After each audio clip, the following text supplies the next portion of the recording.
Welcome everybody on the uh, group chat today. Thank you for sparing your time and coming in. Presenting the presentation today is General Neeraj Bali. He has over 41 years of experience from the armed forces, and he's a decorated infantry officer. Has served extensively in the most complex regions of India, which is the Kashmir Valley. Subsequently, he was also the security advisor to the government of Lesotho for 3 years and mentored two very large American and Indian military contingents for a joint military exercise during the course of his own service. He is a master's in philosophy and a graduate of Asia Pacific Center for Security Studies in Hawaii, that's US. And he's spoken at various prominent forums in the US, Portugal, Germany, India, to name a few countries. And of course, has been speaking at various institutions of prominence, such as IIMs and XLRI in India. He is, one of the most prestigious training college of India is the Defense Services Staff College, where he has had a tenure of an instructor, and he is also the lead auditor for occupational health and safety and an independent director. During his course of corporate life, he has had the opportunity to be the CEO of two leading institutions, one being, of course, an education institution running over 92 schools in India, and subsequently an engineering project management company in India, which had projects within India and overseas nearing about 75, 80. Recently, he has taken a leap into being an entrepreneur and has started Leadscape Advisors, for which it's a management consulting firm focused towards leadership, training, and mentoring, and of course, combating disruption, which is the topic for today. So, welcome, General Bali. And moreover, I also have the pleasure of having known him for over 25 years. So that's another long association behind us. Thank you so much. Okay, just a moment. Yeah, so thank you, Sanjay, and thank you, fellow members of the Business Leaders Group for this opportunity.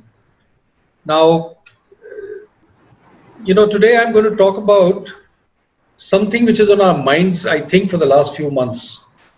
The talk in itself is not about coronavirus, but of course it does. Coronavirus is something which is playing on our minds. Before I begin, I must say that should there be a network break, please don't panic. I have a backup. I'll be back again in a couple of minutes if that happens. Normally, it does not happen, but I'm just saying there's a contingency. So today, I will talk about a broad framework from the armies, not just the Indian Army, though the stories you'll hear, three of them, are from the Indian Army because that's the army I know best. That's where I've worked for all these years. The question that is uppermost on our minds for the last 5 or 6 months is, what the hell just happened? There we were, collectively hoping that our lives would be moving in this direction, or even if we were in a bad job temporarily or dealing with something else in our personal lives, it'll work out in the end. And if nothing else, the law of averages will make sure that our lives will be fine. And then suddenly, after 200,000 years of existence on the globe, feeling pretty confident of ourselves, out of which last 2,000 years, making such great strides in technology, in medicine, in eradication of disease, suddenly we've been brought to our knees by a tiny little virus which has just come straight off the bat, pun intended. So our lives suddenly have started looking a bit like this. There we were going along merrily, and then something happened in the month of December and January, and suddenly we aren't quite sure. We are anxious and fearful. So this is the classical definition or manifestation of what disruption is and what it does. It's an interruption into what we were doing, with largely negative connotations.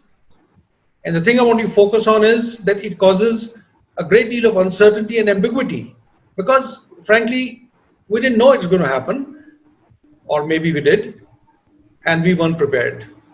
And this state of affairs will continue till the time we are able to meet the challenge, which is what the talk is about.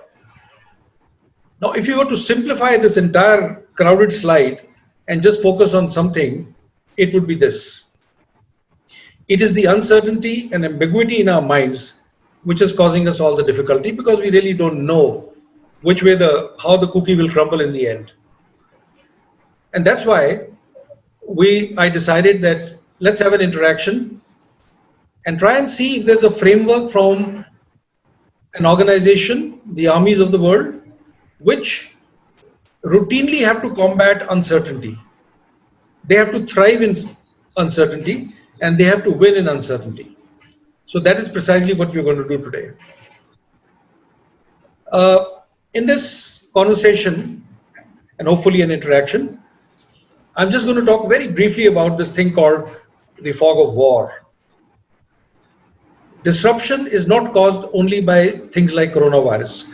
There are other things at play which we sometimes do and sometimes don't really look at. I'll talk about that.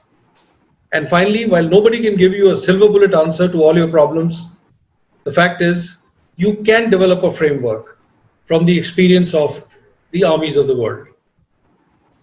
Now, we all know that wars are an uncertain business. As a matter of fact, there are a number of senior veterans and soldiers present on the talk today. I can see one of my bosses, Brigadier Khanna here, General Malik is here. We all know that after the first bullet is fired, a plan is really a broad framework to hang on to. The main attribute, the main requirement of a leader at your level and my level is to make sense out of chaos, is to read the numbers well. Now, let me give you a slice of an example. But before that, this is what Mr. Lawrence said, Lawrence of Arabia. But obviously, it's too simplistic to say like that because in war, there is too much friction, too many variables, as is in life, that there is always going to be some surprise. Let me tell you a story. This is a real map from a part of Kashmir, North Kashmir, called Kupwara area. On top, you see a place marked as headquarters, which is a little village where my headquarters as a CO was when I was a colonel, commanding an anti-terrorist battalion. Down below, there is a road, and then you see a blue colored line, which is a small stream. Now, information that we had was that militants routinely come from the topmost portion of the map. They cross the stream and they go down and disappear into jungles, top being the area of Pakistan.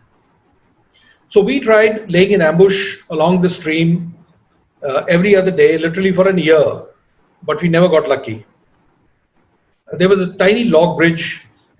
It's actually a misnomer to call it a bridge. It was 9 inches wide. And it was my reading that no matter what happens, chances are that these blokes will try and cross over that log bridge. So astride that is where you can see a blue colored circle and you can see a few arrows. That's where the ambush was. Then one fine day at night, or one fine night, at about 10 o'clock when I was having a drink in the mess, I heard a whole lot of AK-47s go off. And I knew the ambush had sprung. I got hold of a radio set and I spoke to the JCO, who was the commander of the ambush, and asked him what happened. And he told me he didn't know what happened. He said we saw some movement at night. We saw some movement of some figures. And it was his estimate that the locals do not move out at night at all. So they've got to be militants. He ordered the ambush to fire and they had a lot of firing. So he said, but I'm not too sure because I don't think we got any fire from the other side. And I suspect we may have shot some civilians. So I said, all right, I'll join you. And I ordered another company commander with me and two of us along with the doctor. We took this route. This is, of course, the ambush. and we took this route, and we went through the nalas, warning the JCO not to fire into us after that. And finally, I got to him at about, must have been 2 o'clock at night. He also told me that he had heard some voices on the other side where people have been imploring him to help. He wasn't sure if he should go out, and if there were militants, they're going to mow us down, or to just sit here and create a humanitarian crisis. So I sat with him, or I lay with him on the other side of the Nala, pondering this question. And gradually, as the night turned into dawn, the company commander who was next to me got a little more confident and started joking with me and said, "Sir, congratulations, you always wanted to be in the newspapers. Chances are tomorrow you will be in Times of India for all the bad reasons." Now, the fact of the matter is that the people, when we went across in the morning, were all 5 militants, 3 of them Pakistanis, carrying AK-47s, grenades, and what have you. So, to that extent, we were lucky. Now, I have given you this little slice to tell you the type of uncertainty, and this is just one tiny operation. It's not even a major operation, which armies of the world, whether they are in Iraq or Afghanistan or wherever they are, they face all the time. And it is young people leading them who have to make sense of this. Now, what is important is not our courage. What is not important is not how we deal with the situation. What is important is how does the army prepare for it? Because that's the answer you're seeking. How do you get ready for disruption? And that's where we'll go. What causes disruption? There are 4 very interesting phenomena, and I would request you to pay absolute attention. I'm going to go into this pyramid, going from bottom to top, to explain what really causes disruption. It isn't just coronavirus. There may be other things creeping up on you. The first thing that you got to worry about is how technology is exploited around you. And if you're not paying attention, your lives can be disrupted very quickly. Now, this is a strange picture to put up when you're discussing technology. All of you who spend any time in India know it's a kirana shop. It's a mom and pop store. It's the kind of store I used to go as a kid whenever my mother wanted a kg of sugar and some packets of biscuits or whatever. Now, kirana stores have been on the landscape of our country forever. And the reason why they have thrived and existed is because they've never been a threat to anybody. They're just a tiny store. They don't have a very wide inventory. They don't have a depth of inventory, but they just provide you with what you need. And they are not online. So that's how it works. For everything else, you troop down to the bigger retail stores like Big Bazaar in India or the bigger Reliance stores and so on. But here is what technology does. As most of you would have read, all this is about to change. Reliance has gone into a deal with Facebook and many others, and they are right now in the process of digitizing 5 million Indian kirana stores. The implication is all of these will be on an app. Just as you order anything else, you would be ordering stuff on your app from the local kirana store. It'll go to the nearest store. If he doesn't have it, it'll go to the next store, and the shopkeeper will simply tell one of his boys, pick up a bicycle and go to Mr. Bali's house and deliver this stuff. Not only that, since Reliance will be having the entire data of the inventory of the shop, they will replenish it based on what items are going down. Now imagine what disruption it is about to cause to the bigger players. Imagine what disruption will it cause to people whose livelihoods depend on supplying these stores. Because all that is now going to go under a different umbrella. As a matter of fact, these stores called JioMart are already in operation in a very small portion of Mumbai. And I believe they are working fairly successfully. This is just an example that we don't have the luxury of saying anymore, well, I'm not into technology. I know enough technology. I know how to log on to my computer and that's good enough. Because chances are you will be surprised. Look at where we were just 5 months ago in terms of talking to each other, holding conferences, educating ourselves. And in 5 short months, every single person, at least every educated Indian and everybody in the school is familiar with at least 20 of these things. I've listed only 5 or 6. Everyone's on Zoom, right? And People who had never heard of online education are today absolutely flush with choices. Again, I'm listing only a few. There are probably 20 more. There are platforms like I think it's called a White Hat Junior, which are teaching coding to children of class 1 upwards. Fortis is a big name in Indian healthcare. And what has Fortis done? They've tied up with a very unlikely partner, Microsoft Teams. The reason? Telemedicine is on the up. You don't feel like going to a doctor anymore because you can't. And when you can, you now have an option because the government of India has laid down a protocol where a doctor can consult with you merely looking at a screen. So I'm just flagging few of the very small changes. There are many, many more. But this is to tell you that if you don't look into your rear view mirror all the time and see how technology is creeping up on you, chances are your lives may be disrupted. The second is acceleration of change. If you look at the top, there is a wonderful book which I had the great pleasure of reading in 1975. It's called Future Shock by Alvin Toffler. The theme of the book is this: change doesn't bother us because change has taken place in the times of our forefathers, grandfathers, fathers, in our time, and so on. The trouble with our lives is change is accelerating because of technology, globalization, ease of travel, whatever. What happened in 50 years now takes 5 years to change. So if you are a Kodak and you decide that there's going to be no change, then you'll be surprised because one fine day you'll be replaced by something called a mobile phone. Now, I'm going to ask you two questions. How did we interact with each other and how did we entertain ourselves just 40 years ago? I'm sure all of us remember how far 40 years was. I've drawn a little line down below. I started with 1900 because it felt like a good number to start. 1927 is the year my dad was born. He's now 92. My mom's now 90. I was born in 1958, and I know I look younger. And of course, we are in the year 2020. For the first 70 years of this period, all we had electronically was a radio. We had a bigger radio with tubes, then we had a smaller radio, we had a transistor radio, we had a Walkman, but all we had was a radio. And then in late 70s, almost at the beginning of 1980, we had a black and white television. And then within a couple of years came the Asian Games and we had a color television.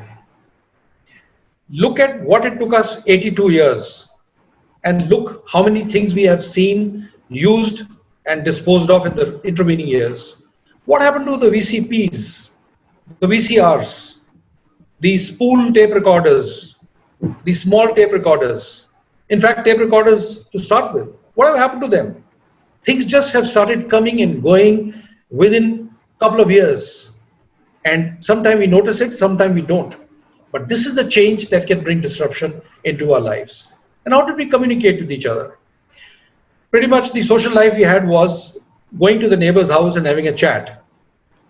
And then some of us got luckier and richer. And after waiting for 10 years, we started having a telephone. And that telephone also usually connected you only to a person in the same town.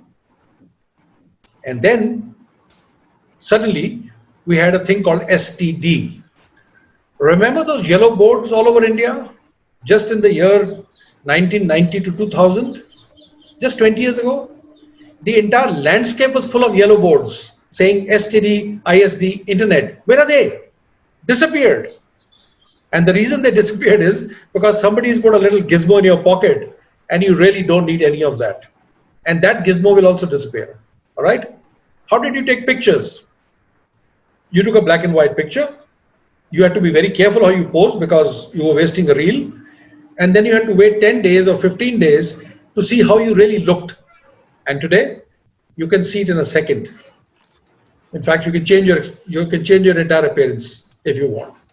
And all this is happening after we have this technology and we've had social media. Today, literally, you can connect with anybody in the world. You can befriend, and I always say this, you can befriend Mr. Trump if you want, though I really see no reason why you would try that. But you can connect him, all right? And even things which have overtaken your life, like a cell phone and WhatsApp, are not even 10 years old in India or 12 years old. So that is the kind of change that is taking place, and you got to be wary of it. How did you ask for directions when you went to a new town or even in your own town? You got off your scooter or your car and you walked up to a stranger. And that stranger pretty much told you, based on his understanding, his estimate. Sometimes he told you, ye jagah nazdeek hai, when he meant it is 2 kilometers away. And sometimes he told you it's very far when the thing was 200 meters away. All right? Now, suddenly, in the year 2005, 15 years ago, the need for all the strangers disappeared in your life because somebody put a little thing called Google Maps in your pocket. That not only tells you which route to take, which is the shortest route, where is the traffic jam, where are the tolls, and if you want, it even talks to you in a pleasant voice. How did you decide which movie to watch?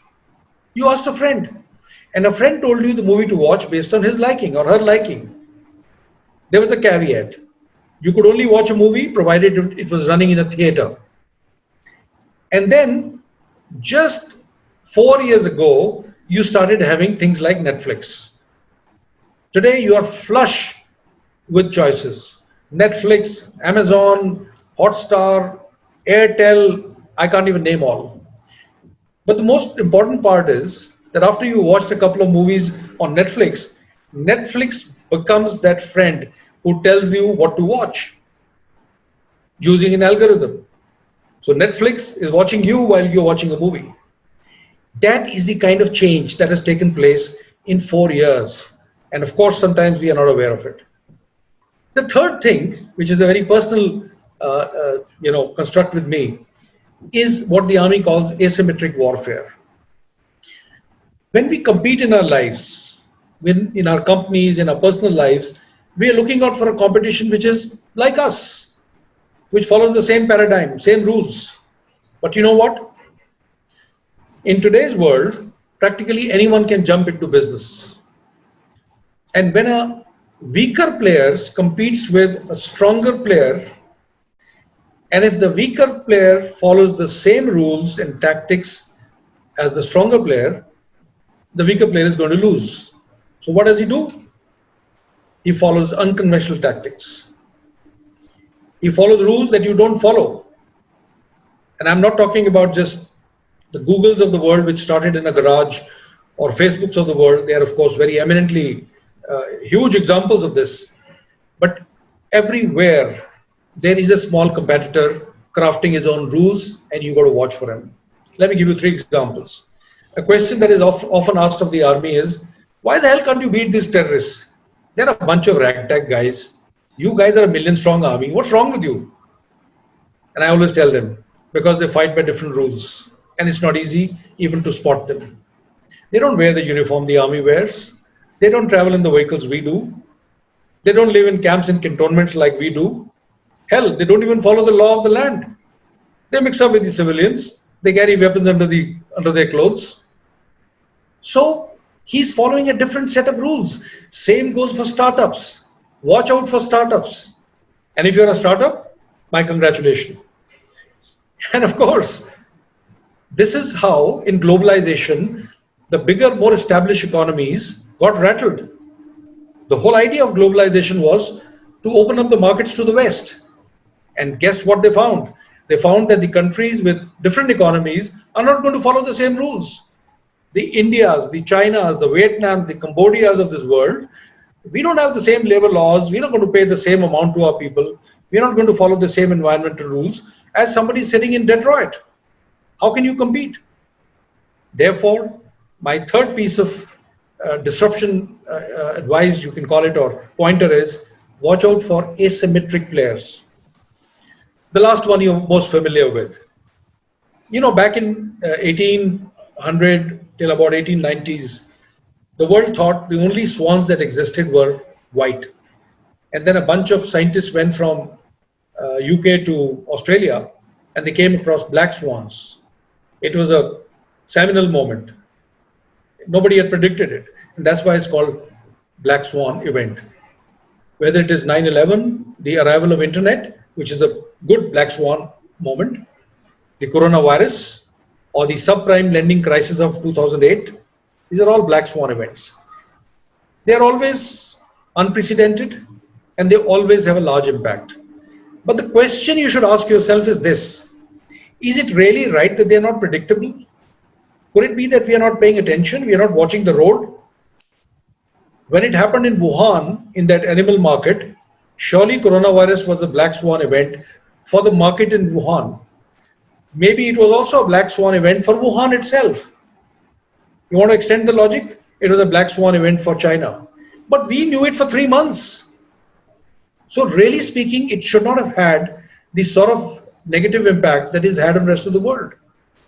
So that's something that we need to ponder over, that black swan events, if you are really careful, maybe you can minimize their effect too. Let's move to the 6 brief frameworks from the armed forces. And I'm going to again tell you a couple of stories and point out how this works. The first and the foremost thing, which is a topic in itself, and we can spend a few days talking about it, but of course I'll take only a couple of minutes, is if you have a powerful culture, it's going to help you tide over disruptions. The army has a powerful culture. It's a process-driven, tradition-driven culture which silently makes you act in a certain way. I'm going to give you a stirring story after this. All right? And just look at this. Here is an organization which believes in order, in spit and polish, in painting everything that stands, in what we commonly call bullshit. And yet it is preparing for complete chaos of the war. These two competing tendencies are overcome by what we have, which is called culture. Every family has a culture, every organization has a culture. It may have just grown like wild grass, you may not have paid attention, but you have a culture. And the army fortunately has a well-cultivated and a powerful culture. Let me ask you a completely nonsensical question. And of course, in the next 5 minutes, you'll realize it really isn't nonsensical. How would you react if you were shot in the head while at work and you really didn't receive any compensation or any formal recognition? How would you react about that job? Let me tell you a little story about a guy called Jubin Matthew. This is the map again of an area on J&K, around the area of Wooler Lake, Srinagar, Manasbal. Jubin Matthew is a youngster, or used to be a youngster from my regiment. He is a Keralite, a Malayali, zero background of the armed forces in his life, and joined the NDA at an age when you really don't know why you're joining, leave alone what your motivations are going to be. And then after he joined the regiment, a few years later, at the age of 26, he took part in an operation in the valley. During the operation, they had information that militants had come into a particular area in Manasbal, a very thickly, populated area. And in that area, they surrounded a house which they thought had the militants. Along with him was a gentleman called Lieutenant Ravi Kamboj, seen here in the picture. They were leading the party. The firing started, but they couldn't make out really where the militants were. Outside the house, in the courtyard, there was a small hut where you tie up the animals and you keep your hay. That hut had 2 rooms. So Ravi Kamboj got into one room. He still couldn't see anything.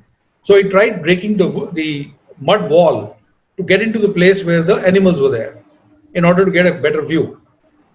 Unfortunately for him, the militants were sitting in that compartment. And the moment he broke the wall, they fired a burst. Ravi was killed on the spot, and so was another soldier. Jubin was outside. He heard the firing, and his first instinct, driven by the culture, was to get inside the hut to save them. So he got inside, and he didn't know they were already dead. As he crawled up to try to retrieve them, he got shot in the head, bang in the center, just above the 2 eyes. He was wearing a bulletproof patka, which can stop a bullet, but doesn't really stop you from getting hurt. So the patka splintered. Jubin fell back, lost a little bit of hearing in one ear, and all the splinter got into his skull. He was dragged out, and the firing continued. Jubin refused to be evacuated because he said he really wasn't all that hurt, and since he was a commander, he had to be on the spot. And after the militants were killed, Jubin had to be evacuated to the hospital. He drove the vehicle in which he was evacuated. Once he got to the hospital, the doctors said he had been stupid because he would have died. He was put under anesthesia. They took out the splinter. Some splinter never came out of his head because they were so deeply embedded. Jubin, after a few weeks, was given 8 weeks of sick leave. He refused to take sick leave and rejoined unit.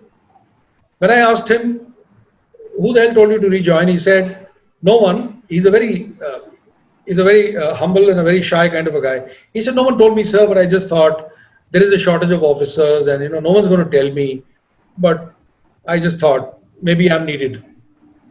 He rejoined the unit and then a couple of months later took part in another operation and got shot.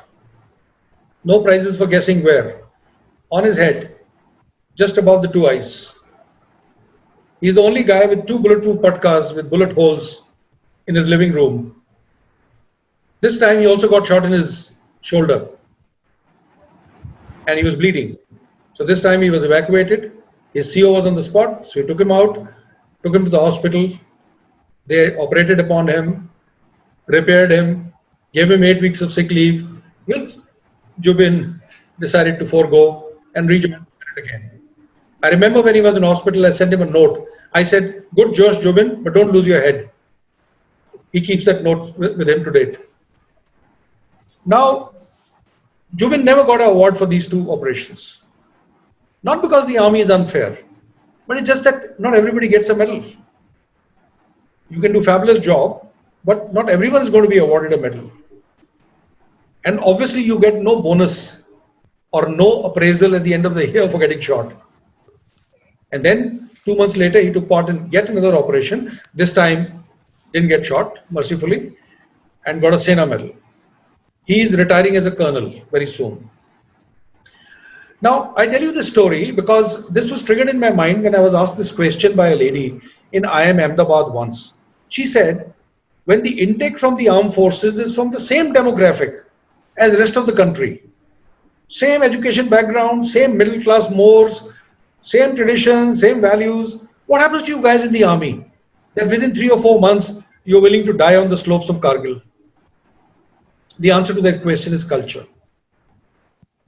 We are not driven by that word called patriotism, which is a word I only heard when I left the army. I never heard words like patriotism or secularism.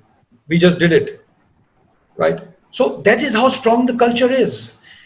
Now, I can go on and on about it, but just look at this picture of South Koreans waiting to be tested during COVID.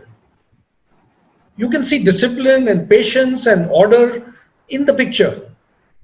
How does it happen, like that? Because there is a certain culture. When you look at the countries which have done reasonably well, you will see that there is one thing in common. It isn't that they are ruled by ladies or something like that. The fact is that there is a culture of discipline. In the US, on the other hand, there's a culture of independence, of wanting to do your own thing, of not really trusting the government to give you orders. And that probably is the single big difference. Even wearing a mask today in the US has become a political issue, a partisan issue. Similarly, what happened during the 2008 global economic crisis? Many countries did rather well. We in India did fine. Well, as a relative term. The reason is we have a culture of saving and not spending. We are not carrying 17 credit cards. That is how a culture can save you or sink you. Now, the next slide is too simplistic for me to talk about because culture is a subject and really most people don't understand as to how you bring a change in the culture that you have. Okay, but you got to start with envisioning what the culture you want. You got to create every SOP, every procedure, every tradition, every norm, every award, reward, punishment, which reflects that culture. You got to persist because culture is hard to change. It takes time, and you got to be the example. Now, if Probir is here, I'll answer his question about culture. If he's not, I'll wait till the end. Is Probir here by any chance? Yeah, everybody. Oh, okay, great. So Probir asked me a brilliant question, and I'm just going to answer it very quickly. He said, first of all, do only culturally aligned employees help mitigate disruption? Probir, the answer is yes, provided your organization's culture is such, it's designed to beat disruption. If the culture is sluggish, if the culture is not responsive, if the culture is not forward-looking, if the culture is not, it doesn't have the art of the long view, if the culture is status quoist, then no. But if you can develop a culture like that, and I'll come to that in a moment, then could you give some few examples of culture in corporate context? you see, how do companies respond to crisis? How did Nokia respond to a crisis vis-a-vis its competitors? I'll come to that case study in a moment. How do we deal with ethics? Let me take you the case of Satyam, for example. We had this crisis in India. Satyam was a bright spark on the Indian firmament, came into being, within 4 years became a public company, started with 20 employees, went to some 20,000 or more employees, presence in 60 countries, and then collapsed in a week or 2 weeks. Big fraud. I was just talking about army.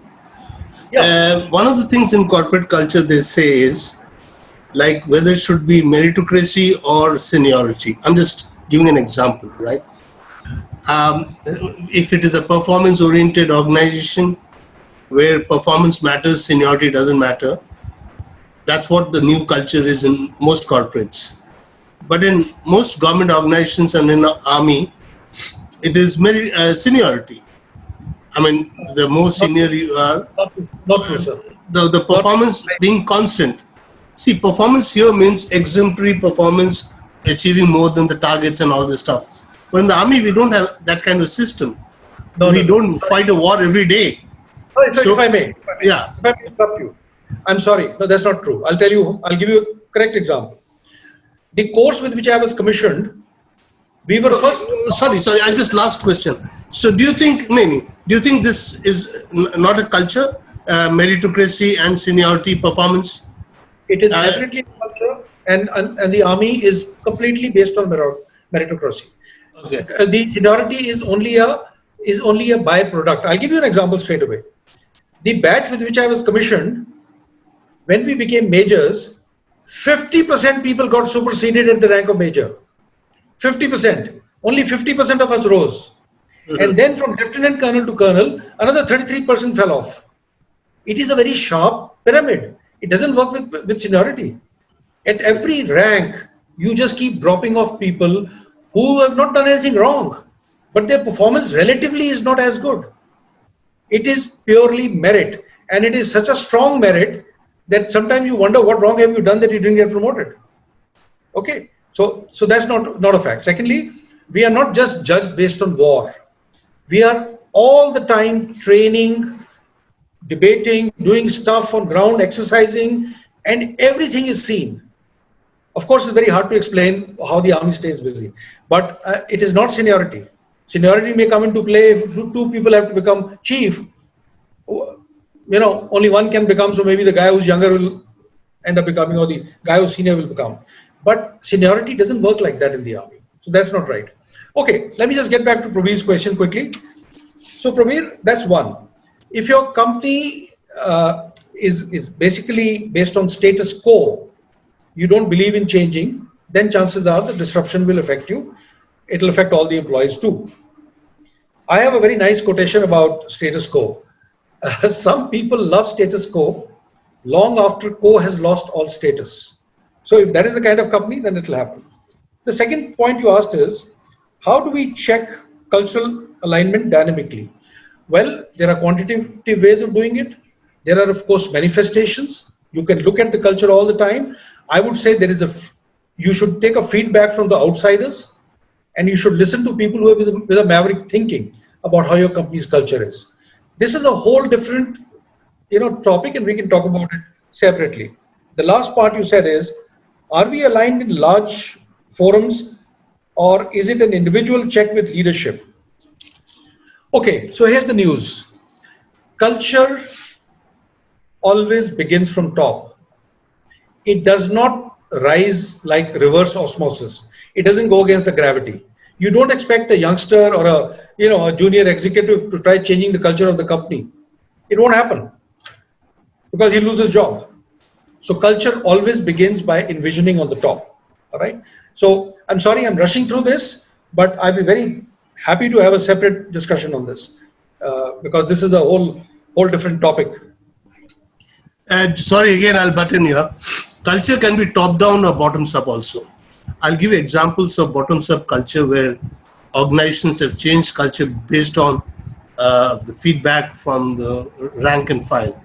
Like, for instance, all the IT companies specifically, who were used to have 22-year-old or 23-year-old software engineers, they changed the perspective of the timing, they changed the perspective of virtual work from home, they change the perspective.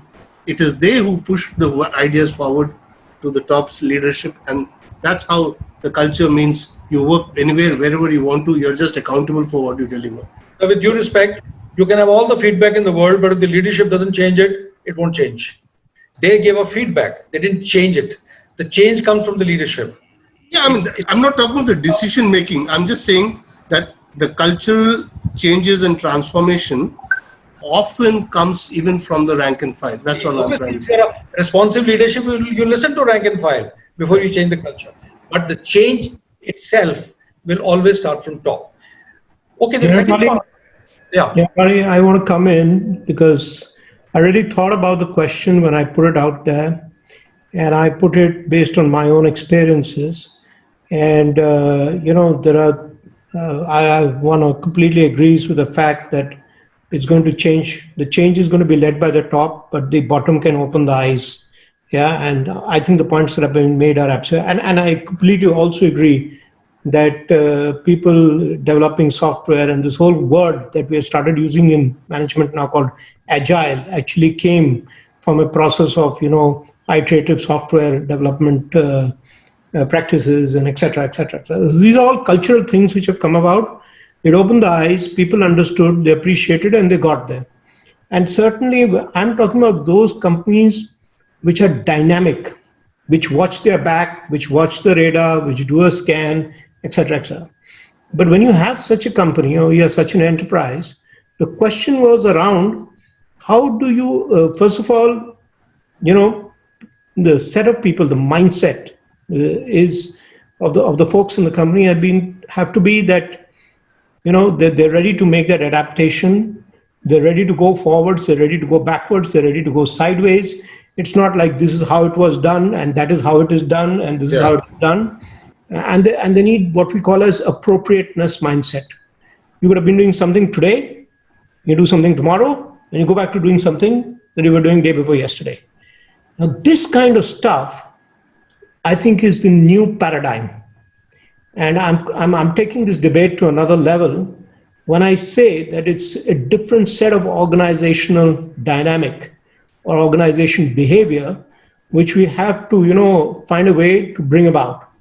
And it's not traditional HR, it's not traditional organization development, it's not age, wage, grade, job description, performance appraisal, et cetera, et cetera. The world is changing. Enterprises only survive on account of their outcomes. So if you have an outcome-driven culture, basis and input, which could constantly change, and you could adapt, move, swing around, much take a military analogy, like flying a fighter plane or something like that, while you maneuver to the best outcome. That kind of thinking, I think, will need to come into a number of companies. And I'm not saying that you're some moving parts all the time, okay? Don't get me wrong there. But you should know that people need to watch and respond. Where I'm leading to is, I even put it on the group chat. I said, you should have maybe an app by which you can constantly check people's mindsets from time to time, saying, what are the energy levels and what are the levels of thinking and what are the views. And there can be views, and people can have reasons to have those views. It's Covey's 8 Voice book. It's a great book to read. If everybody in the organization gets a voice, you'll get a great culture. General Neeraj Bali, can I just add in one thing here, just one small thing? When you talked about bottoms up, the entire business planning and goal setting, for one of my companies in the past was done based on the youngsters. They decided what should be our strategy. They decided what should be our objectives, what should be our financial revenue targets, my profit targets, our strategy, entry into new territory, new products, new services. They went through a pollination process, and then they came and made a presentation to the board, and the board accepted almost 95% of all the recommendations, because these guys had their foot on the ground and their nose to the ground, and they were actually understanding the international business because of their friends, whatever. So what I try to say is, and I think so this gentleman made this point here, that the traditional way of looking at businesses has gone haywire. Now when you communicate, you're asking for feedback, it is almost a 360-degree feedback. You're taking from your vendors, your clients, your employees, your suppliers, everybody, even external parties come and tell you how do you run your business. So the perspective of a CEO or a managing director running a business has been thrown down the flush. It's gone. It's actually a whole, you know what I mean, what I was trying to communicate. I don't think we are disagreeing on any of these issues. You are talking about, you just described the planning process in your company, where you've listened to people from the bottom. Every organization, any good organization takes feedback, takes plans, listens to youngsters. That is that organization's culture. I was talking about changing the culture, not that's where the change came in. The entire way we were looking north, we started looking south. Sir, if I may complete what I was saying. Yeah. Okay, go ahead. But it was not just an exercise in classroom. It was a total change in the perspective of the business of way to go forward. I understand.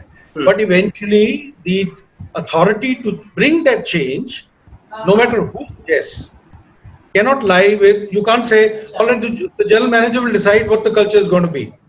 I will have no role to play in that. You can't do that, no?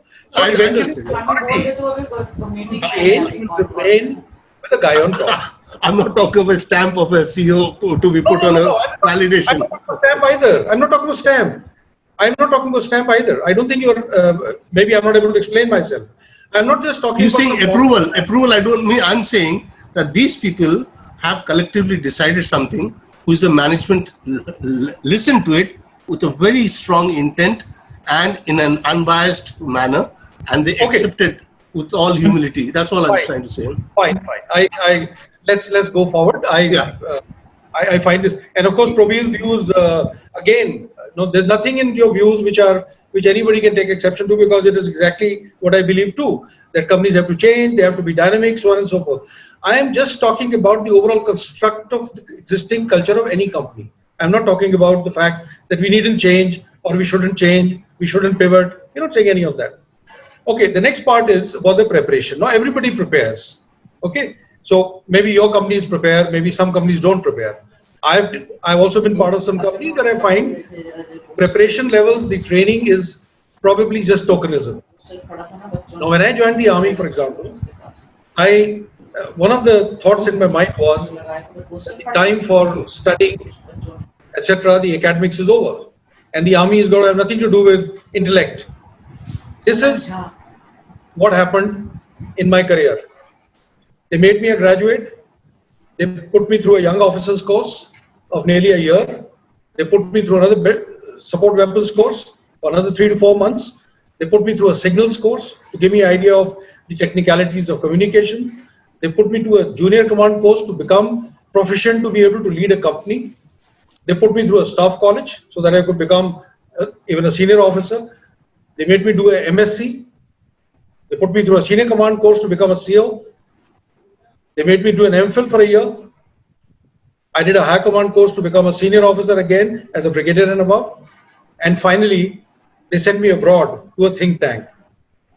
I'm just listing this, which is practically the trajectory of every army officer who rises to a certain rank in the armed forces. So there is a bias for preparation in the army, which if it already exists in your companies, very good. If it doesn't, you could look at some of these things.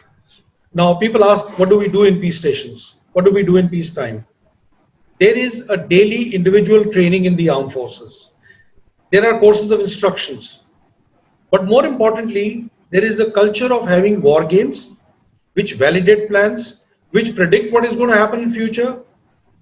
Actual plans are run through to make sure that you're not taken by surprise. And then there are exercises which are the exact dress rehearsals.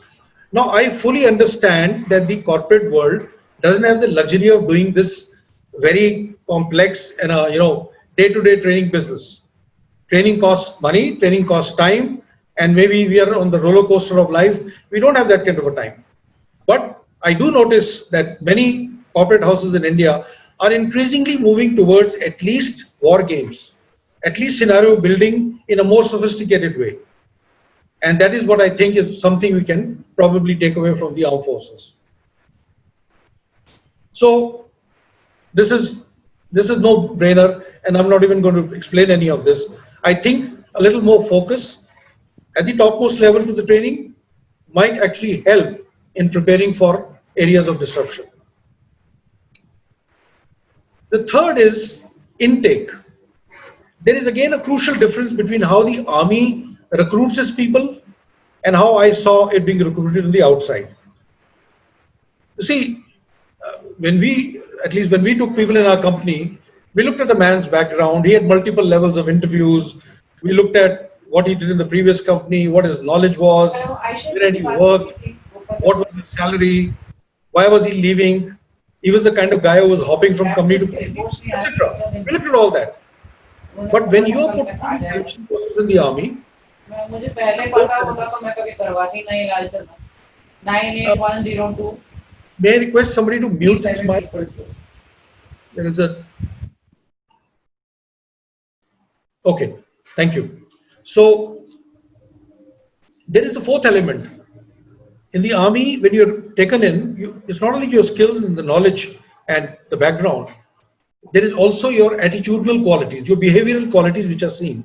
Now, again, I know I'm probably comparing apples with oranges, because in the corporate, you're taking people at various levels. You're taking lateral induction. You're not taking people only at the starting blocks.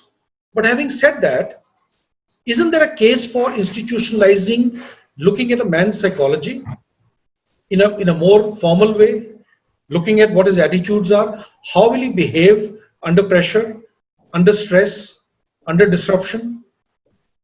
So once you have that kind of a intake, then chances are that, like the army does, the organization is better prepared to take on uncertainty and disruption. The fourth is again, it's easily understood. In the armed forces, as in many good companies, there is a lot of focus on building leadership, not just recruiting leaders, but continually training them. How far deep down it goes into the culture of the army, let me tell you with a little story. This is a personal story, goes back to the month of June 1997.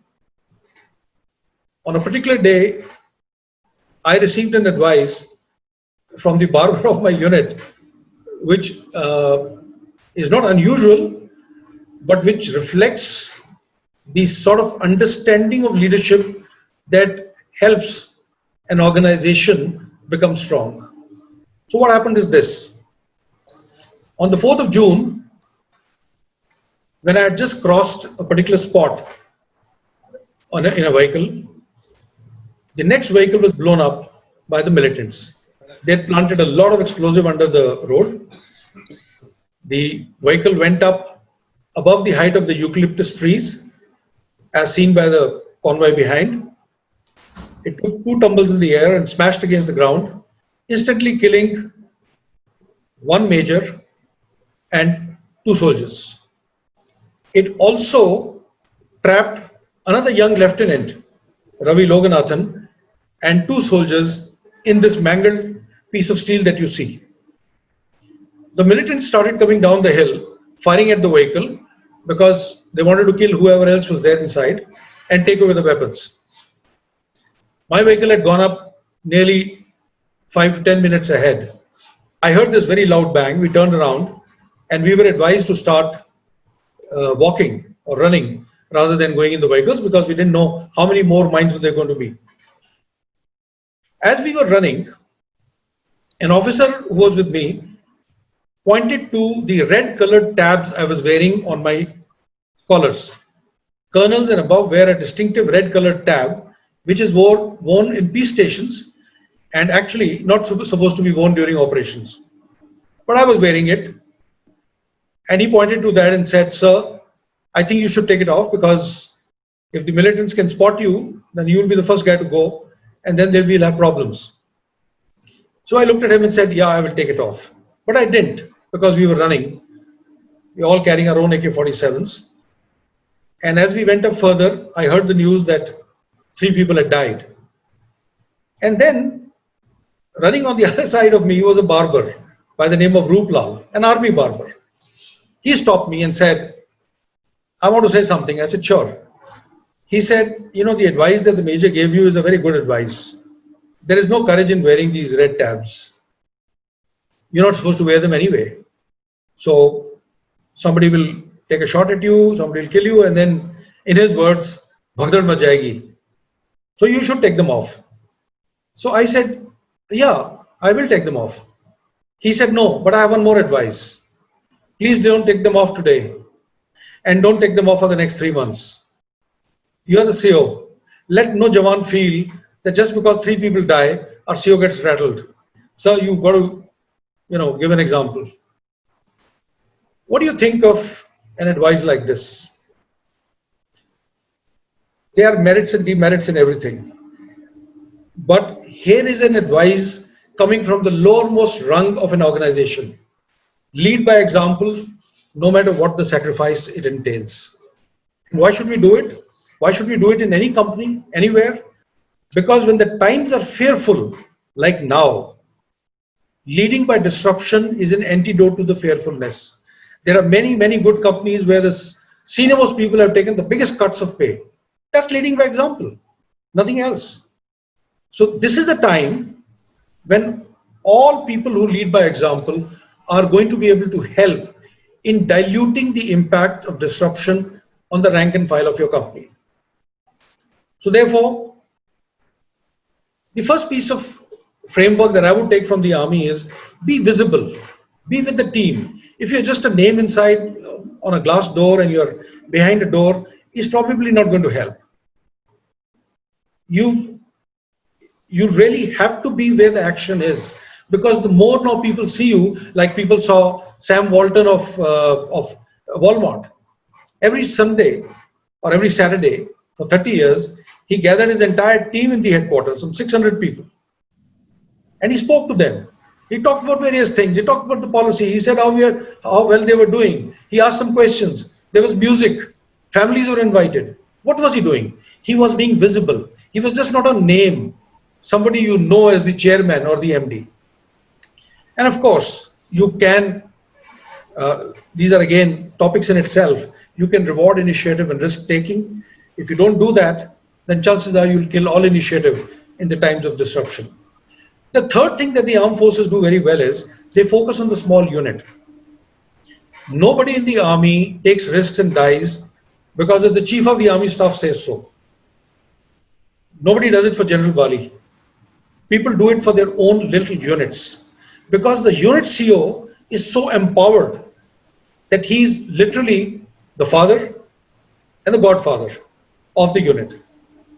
So within whatever organizations we have, if we empower the managers of the verticals in a manner that everybody understands that they are supposed to take care of the entire team, chances are that all the teams together collectively will lead to success in the times of disruption. The next one is a pretty simple one.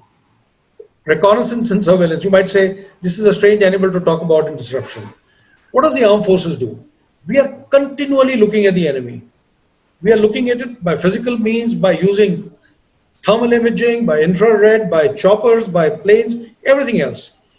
In other words, whatever threats there are to our lives, to our corporate entities, to our companies, to our personal selves, we've got to keep looking for the threats. But more importantly, in this time, we've got to keep looking for opportunities. How do we get over the post-COVID stage, for example? What are the opportunities that are being presented to us? But just as nobody in any army is going to use the map of New York to navigate in, say, the deserts of Iraq, you've got to use the right sources, the right maps. By which I mean, today, maybe not at the level of the people I'm speaking to, but there is far too much of disinformation which is gathered just by looking at WhatsApp, or just looking at sources which are fearful, which are not even credible. So it's become very hard today to find as to which is the right source, what is the right information to look at.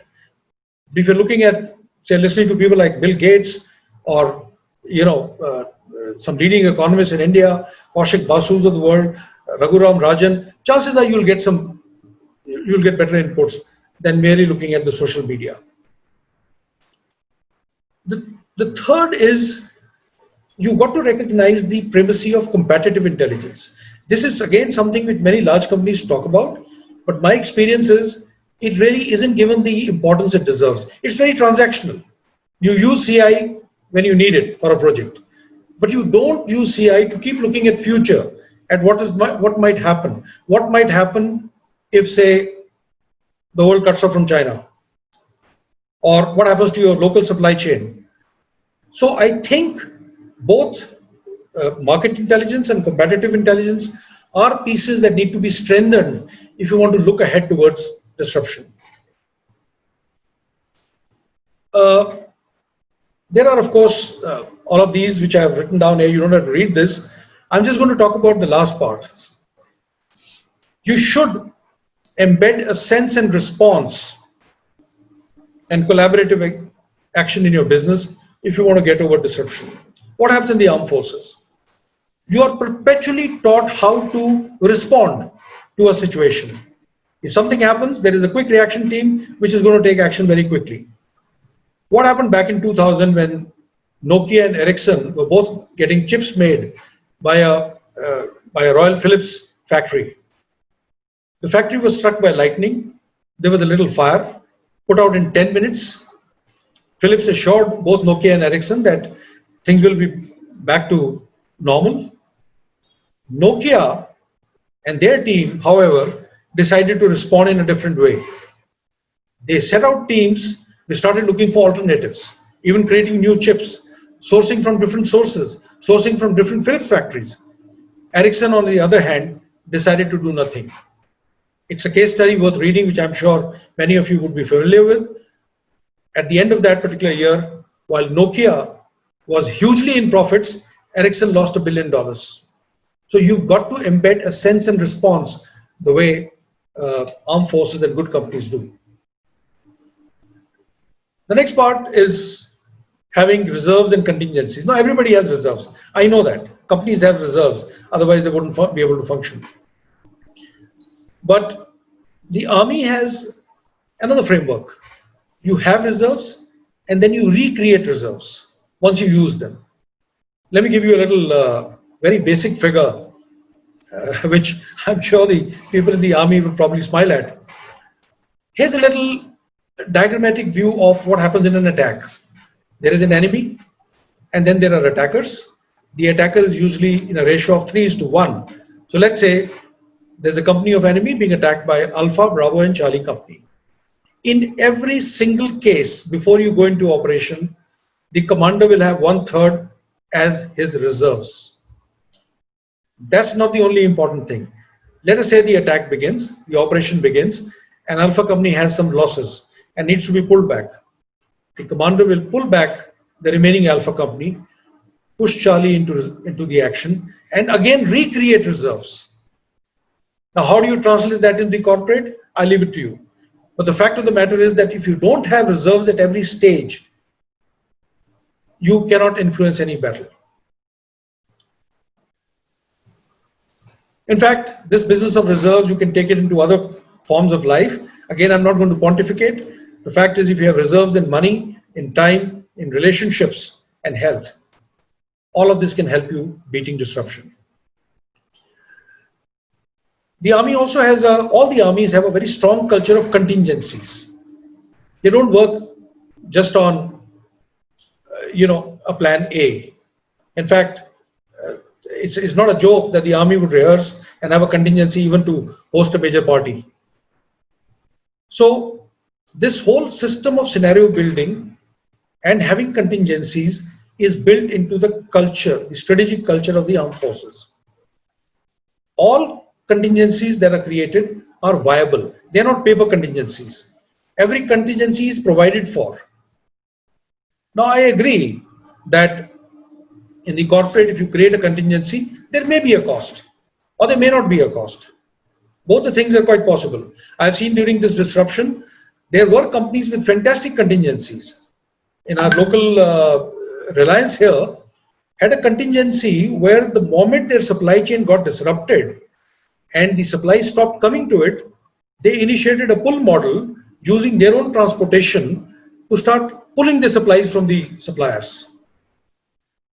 They started using the surplus manpower of Zomato and all these Swiggy, which provide food at homes, in order to deliver groceries. And when I've been speaking to those managers, clearly there were plans, not for COVID, but there were contingency plans. All right, so there are various things where I think you can look at contingencies and alternative sourcing of material and workforce, rethinking your just-in-line time and lean inventories method. Do you want to persist with it? Or would you want to have greater inventories? Thinking about disruption. Again, there is a cost. What about having multiple third-party logistic tie-ups? A pull model that I spoke about. A hybrid environment where some things are going to be online, some things are going to be offline. And of course, a review of business continuity plans. Now, I've pretty much come to the end of this entire conversation, but I am shamelessly going to plug for my company for just a couple of minutes. Now, this is what we do. We do consult on all the things that are written on top, but right now, the bigger pieces are that we do leadership training and mentoring. We do life coaching. We have created a tool, a comprehensive tool to judge a company's culture and, more importantly, to give an actionable plan so that some elements of which need improving or transforming can be improved. I thank you very much for your attention, and if there are any more suggestions, comments you want to make, you're most welcome. Thank you.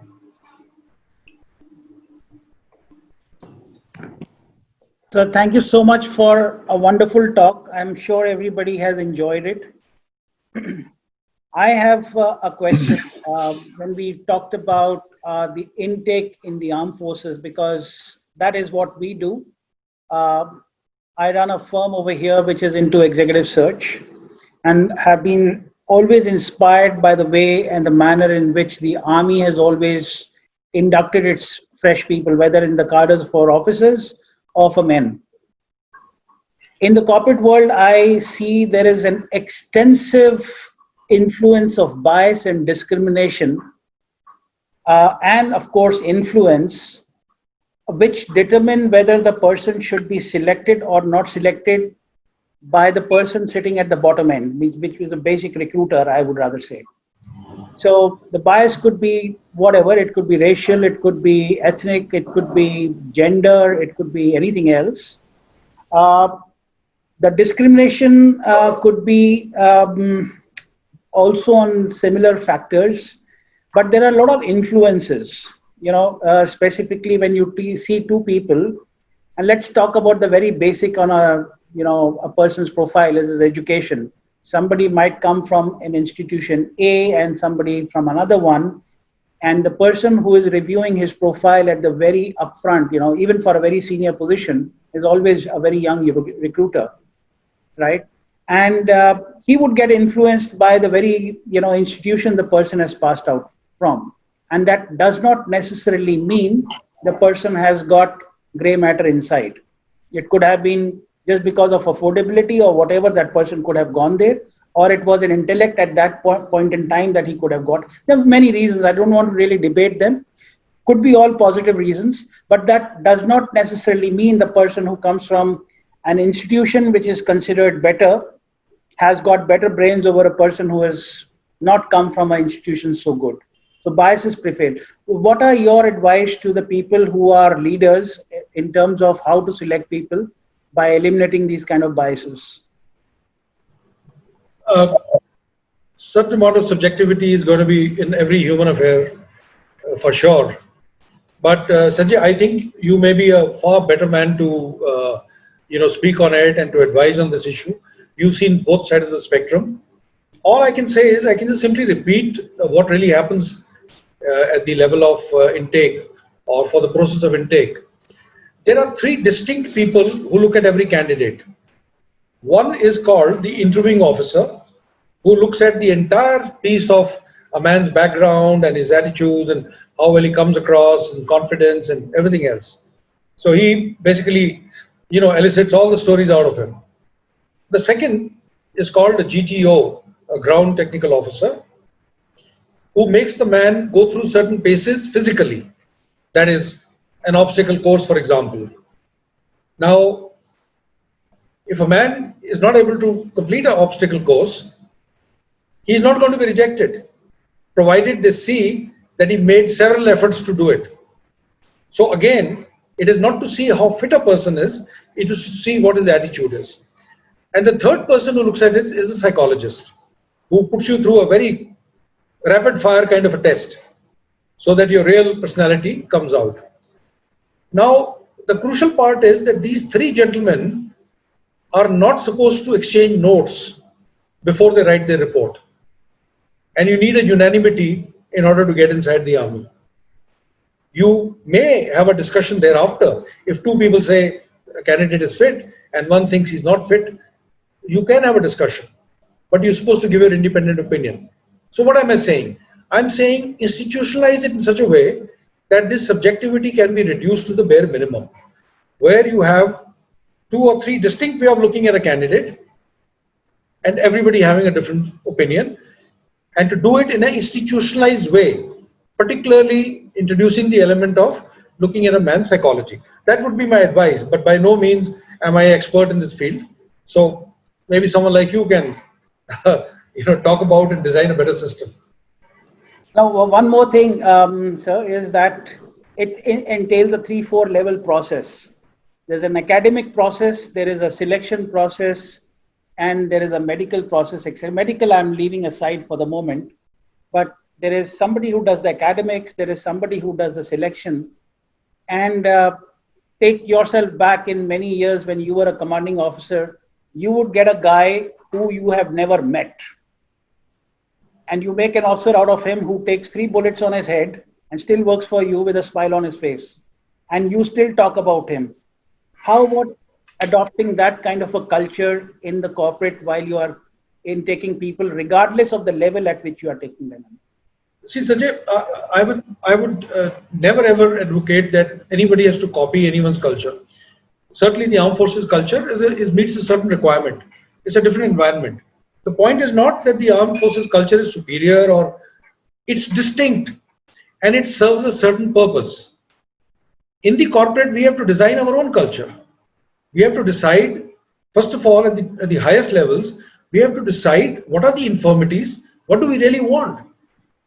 And based on that, we can of course pick the best elements from another company, another organization, say in terms of leadership or responsiveness or ethics or competitiveness. We can pick up those stuff, but we've got to design our own distinct culture. The burden of my song about culture was that it's a powerful force. It's not that it has to be replicated anywhere else.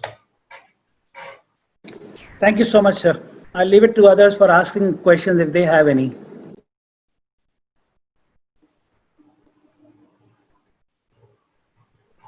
Or comments.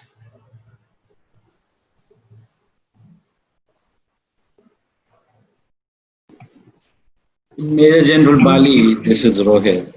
What would be, a typical trait of a startup? From the four parameters that you mentioned in the, initial part, which is, technology and black swans, etc., etc. If say two of those parameters strike, what happens? Or if all of those parameters strike, what happens? And take an example of a startup. And startup would not have a very typical, army-like or a very structured processes and those kind of stuff. It's basically attack. It's like a terrorist organization that you mentioned.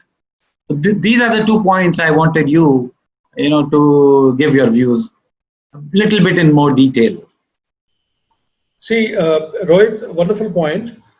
The fact of the matter is that every company and every organization is going to be impacted differently based on its inherent strength and stability. And intrinsic in your question is, or not your question, actually it's a wonderful statement, that a startup, by the very nature of its being, the longevity, the lack of processes, the fact that there's so much ad hoc right now, the fact that they are sitting on a roller coaster and getting no view at all, are going to be very, very vulnerable. I don't think there is a very easy answer to this as to what will happen to it. We are looking at all around us. The landscape is full of startups which are folding up or which people are picking up. So I would presume that a startup which is started right in the beginning with a sound sense of leadership, a sound sense of processes, may stand a better chance of dealing with this. But in most cases, that doesn't really happen. The startup gets an idea and they get a passion about making that idea work, and the rest of it really doesn't fall into place. I don't think there's a great or a perfect answer to this, Rohit, but the point you make is a very valid one. Major General Bali, can I, may I? Yeah? Yeah, go ahead, Sanjay. Go ahead. Major General Bali, when I sort of came for this talk, I want to be candid here. I was a little skeptic, how relevant would this discussion be? But trust me, this was a brilliant session. I really liked the real life situations that you put in place and connected them to the realities of the corporate world. I've been in this world for 27 years, and I can tell you that I'm going to walk away with a lot of, let's say, relevant inputs. But more importantly, I would say that you succeeded in stimulating the thought around disruption. And what are those essentials that probably we need to once again bring our focus on?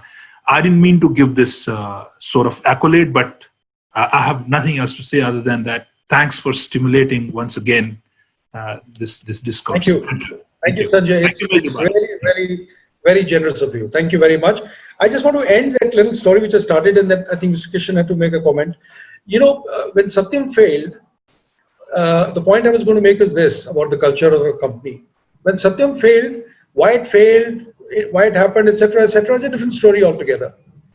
But you look at the culture of the auditing firm. For 9 years, an auditing firm looked at Satyam. In 9 years, not a single guy red flagged the fact that 10,000 employees of Satyam were fake. They existed on a paper. The fact that they were drawing 20 crore rupees just to use elsewhere. This is just one of the many infirmities. So the point I was going to make at that point was that when you develop a culture, you see, we live in a real world. We can't follow all the rules to the T. I mean, I would be naive if I said that. So I understand that. But the point comes, culturally, where do you draw a line? Where do you stop? What kind of a limit do you lay down for yourself? In ethics, in everything else. In the case of that particular company, we know who it is, PricewaterhouseCoopers. They knew they would face a ban if they got caught. But gradually the culture developed where everybody just focused on getting the next year's contract. And slowly, You just took things in your stride. Similar things happen in Enrons of this world and so on and so forth. That is just a story. Sanjay, I took the opportunity of telling the story again after your comment, but I very deeply appreciate it, what you just said. Thank you. Anybody else has a question for General Bali? Yes, sir. One last question. There were two parts of my question, Major General Bali. One was related to the, startups. The other was, those four, parameters when they strike, the technology, acceleration, black swans, etc. Right now, what is happening is it's the technology and the acceleration and black swan all hitting together, right? What should be the strategies of organizations, not only startups, but SMEs or SOHOs and big corporations? Like, for example, artificial intelligence is striking right now, left, right, and center. And in the next 4 or 5 years, it will have a big impact on employment of people, as per Elon Musk. Then black swan, coronavirus is there. I don't know, what will happen. Then acceleration is happening, machine to machine, IoT, AI, all of this is happening together. What in your view is going to be the impact for these organizations?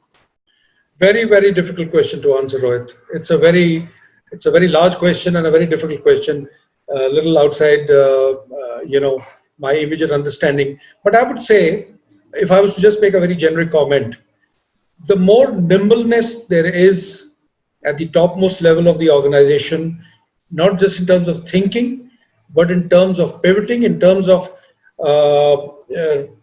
taking action, the chances are that you are going to survive more and more. In the midst of this crisis, today we have a situation where Reliance is continuing to gather billions of dollars and introducing new things, introducing a whole new paradigm in the middle of this, while there are other companies which I'm sure are worried about going belly up.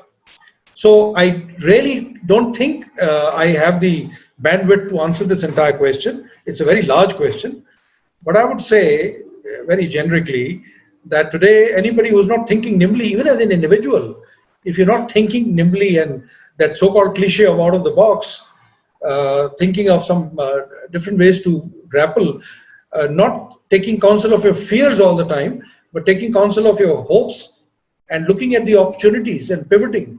Any college today which is not looking at streaming content to its students is going to lose out, for example. So I think it's the nimbleness which might really help.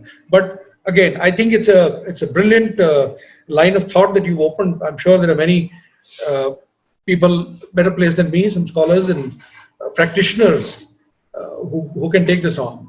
Yeah. But thank you for asking. Hi, General Bali. I had one question in regards to the culture. My name is Madhav. Yes. What if there is a star player in a culture which performs really good but doesn't fit into the culture? Right. So, like in every organization, it's again a hard choice. You have an organization that which believes in bending the rules beyond a certain point, and you have your set of ethics or you have a set of worries. What do? Correct. You have you have only two choices, isn't it? Fall in line or walk out. Walking out is not an easy option for most of us. It's a hard choice. So you got to really decide what is your level of tolerance. I have worked in an organization I'm not going to name, where I discovered one fine day, post demonetization, that there was an effort to launder money. Now, like I said, I live in a real world. I am not an island of idealism that I don't know that things happen, stuff happens. And I'm not here to change the world either. The fact of the matter is, if somebody is doing it for his own self or herself, chances are that I would not consider it my business. But in this case, I was going to be affected. I had a choice to make. My family knows what I did. I left. I left immediately. I didn't I didn't say why I was leaving. I didn't want to ruffle anybody. So, but the question you asked is, it's a very individual choice. What do you do when you're faced with a criteria or a culture which you don't like, and then, you know, you have to lump it? I suppose there will be some dissonance in every organization the way you work, because not all the things that happen will fit you, obviously. But the line you need to draw is what is ethically, legally, or for your own well-being. What is the line? What is the Rubicon you don't have to cross? And if that happens, then you have to leave. No, the thing is, General Bali, the thing is, like in an organization, you have multiple players who would contribute to the success of the organization. Now, you definitely, as a starter, try to build a culture around it. If that culture is followed perfectly, fine, everything is merry, things are moving accordingly. But disruption is, I believe, is not only technologically, mindset also becomes a disruption in many cases. So, in that, if one individual is a disruption to the culture, but however, because of the situation in today's what we're living in, if he's the one who's driving the ship, okay, or is a leader, but does not fit into the culture what the startup originally started to go, or I mean, was built on, the idealism, or you might call it, or you know, what was the end game. So how do we balance culture and performance? All right. So once again, I'm just about to give you a little generic answer. There are three kinds of mistakes, errors which people routinely make, and you've got to decide which slot this guy is fitting into. There is one kind of mistake, error, or different line taken because a difference in judgment, where people do stuff because their judgment is different than yours. But overall, this is pulling in the same direction as the organization, the company, in terms of achievement and results. In other words, there is a certain modus operandi being followed, which is, in his or her judgment, is the way to do things. I would recommend that a degree of tolerance be shown to such things. Because if we keep cutting down judgment, we will destroy initiative. You will only end up rearing rabbits in the company who will never take a different call. The second is the type of people who make these things because of laziness or omissions. They are a different matter. They need to be pulled up repeatedly if possible, trained, briefed, shown the door if it doesn't improve. But there is a third variety, and I'm suspecting your guy is falling into that. There's a third variety, which is error of intention, where he or she understands what is required to be done, but he's going to beat a different drum beat. Those I would recommend, without really knowing the whole case, and I'd be very happy to interact with you separately on this, they must be shown the door, because that is not something you should take, where errors of intentions are being made. All right. So that's what I would say, without knowing the entire case. Thank you. Thank you. I have a question here. This is Madhav here. Madhav, number 2 from Shanghai. Yeah, please. You know, we have certain systems in place wherein you know, down the line of managers, everybody has been assessed, and you know, as you go up, there are people, managers, line managers, who assess the people who are below them. Who assesses the CEO? Because there's nobody. The bottom line assesses the CEO, and the top line assesses the CEO. About his behavior, you know, as Mary was also talking about, that if the culture is, the CEO is of course driving the ship, but if he is the culture wise, if he is not putting certain things in order, you may be hitting the top line and the bottom line, that is fine, but you have huge number of turnouts and people who are coming and leaving, and the culture of the organization gets totally mixed up. So how do you handle that kind of a situation? So in your opinion, do you think that culture is more important than the bottom lines and the top lines? The culture will eventually drive your bottom line and top line in the right direction. Let me give you, you've triggered a wonderful memory in my head. Okay, this is how it is. I'm talking about a company that has grown from a small shop to a 200 crore company. The CEO, not the CEO, the MD, the owner, is the man who actually drives it. Excellent at getting business.